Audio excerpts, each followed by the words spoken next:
Wam życzyć spokojnych, zdrowych i wesołych świąt. I wiem, że obiecałam Wam, że dziś nastąpi rozwiązanie konkursu na najśmieszniejsze życzenia dla mojego kanału. I tak właśnie się stanie, z tym, że te życzenia, które wygrały, będziecie mogli przeczytać sobie w opisie.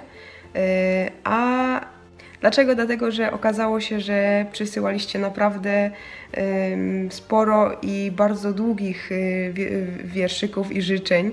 Ich czytanie zajęłoby naprawdę sporo czasu, więc dlatego te 3 życzenia, które wygrały, będą umieszczone w opisie pod filmem.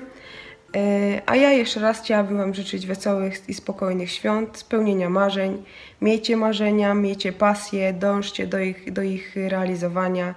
Bądźcie szczęśliwi i jeszcze raz wesołych świąt. I tyle. Cześć!